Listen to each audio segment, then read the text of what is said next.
Hello అండి, నేను doctor Sumeena Reddy, gynaecologist and fertility specialist, Fertilica IVF Hyderabad.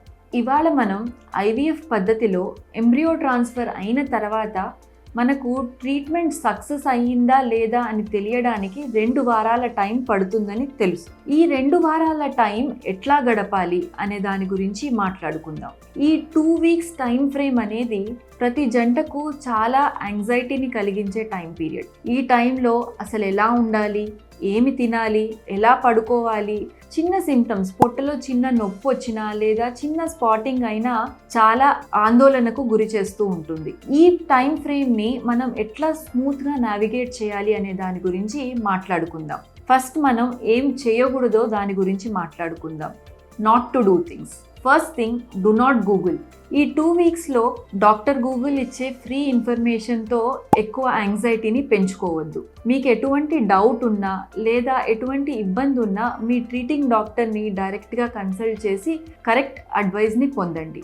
Second thing, extreme life style changes. అంటే ముందర మీకు అలవాటు లేని లైఫ్ స్టైల్ చేంజెస్ని ఇప్పుడు కొత్తగా పాటించాలని చూడొద్దు. అంటే కంప్లీట్గా కీటో డైట్ స్టార్ట్ చేయడము లేదా కంప్లీట్గా 24 గంటలు బెడ్లోనే పడుకొని ఉండడము, ఇటువంటి ఎక్స్ట్రీమ్ మెజర్స్ ఏది హెల్ప్ చేయదు. థర్డ్ థింగ్, టైం కంటే ముందరే, అంటే యాంగ్జైటీ వల్ల 2 వీక్స్ తర్వాత టెస్ట్ చేయమంటే దానికంటే ముందరే 10 రోజులకి, వారం రోజులకి టెస్ట్ చేస్తూ ఉంటారు. దీనివల్ల అనవసరంగా కన్ఫ్యూజన్ క్రియేట్ అవుతూ ఉంటుంది. కాబట్టి టైం కంటే ముందరే టెస్ట్ చేయవద్దు. So not to do things, do not Google, do not test early and do not follow any extreme life style changes. ఇప్పుడు ఈ 2 వీక్స్లో ఏం చేయాలి అంటే వాట్ టు డూ గురించి మాట్లాడుకుందాం. సో ఈ 2 వీక్స్లో కీప్ యువర్ సెల్ఫ్ బిజీ. అంటే ఖాళీగా ఉండొద్దు, ఏమవుతుందో అని కంటిన్యూస్గా ఆలోచనతో ఉండొద్దు. మిమ్మల్ని మీరు బిజీగా ఉంచుకోండి. దీనికోసం కొత్త హాబీ, సింగింగ్ కానివ్వండి, గార్డెనింగ్ కానివ్వండి, మంచి బుక్ చదవడం లేదా కొత్త టీవీ సిరీస్ని ఫాలో అవ్వడం. Keep yourself busy during this 2 weeks. అట్లాగే surround yourself with supportive people. అంటే మీకు పాజిటివ్ మాటలు చెప్పి మిమ్మల్ని ఎంకరేజ్ చేసేవాళ్ళు, వాళ్ళు ఫ్రెండ్స్ కావచ్చు, ఫ్యామిలీ కావచ్చు. Surround yourself with positive people. Third thing, self care. అంటే be kind to yourself. ఒకవేళ సక్సెస్ కాకపోతే అది నా తప్పు వల్ల జరిగింది అనే గిల్టీ ఫీలింగ్తో ఉండవద్దు. Practice meditation, mindfulness and gratitude.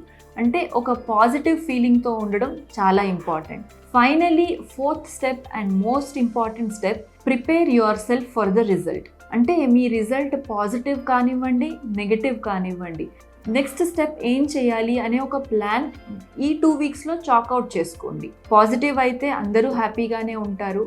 Next pregnancy కన్సల్టేషన్స్కి ఎక్కడ వెళ్ళాలి, ఎలా ప్లాన్ చేసుకోవాలి అనే దాని గురించి ఆలోచించండి. మనకు ఐవీఎఫ్లో సక్సెస్ ఎంత కామనో ఫెయిల్యూర్ కూడా అంతే కామన్. సో ఒకవేళ ఐవీఎఫ్ ట్రీట్మెంట్ కనుక ఫెయిల్ అయితే నెక్స్ట్ ఏ పద్ధతితో ముందరికి వెళ్ళాలి, మీ దగ్గర ఫ్రోజన్ ఎంబ్రియోస్ ఎక్స్ట్రావి ఉన్నాయా, ఉంటే వాటి క్వాలిటీ ఎట్లా ఉంది, దాంతో ఇంకొక సైకిల్ ఐవీఎఫ్ చేయించుకోవాలా లేదా ఇంకొక ఫ్రెష్ ఐవీఎఫ్ సైకిల్ చేయించుకోవాలా, ఆర్ ఫర్ టైం పీరియడ్ ఒక 1 మంత్ ఆర్ 2 మంత్స్ బ్రేక్ తీసుకోవాలా, ఇటువంటి స్టెప్స్ గురించి ఆలోచించడానికి ఈ 2 వీక్స్ మంచి టైం. సో ఏమి చేయాలి అంటే, first keep yourself busy. Second, surround yourself with positive people. Be kind to yourself. And finally, have a plan, whether it is positive or negative, what is the next plan to do. వీటన్నింటి గురించి ఆలోచించడం ద్వారా ఈ next 2 weeks గడపడం మనకు సులభం అవుతుంది. Thank you.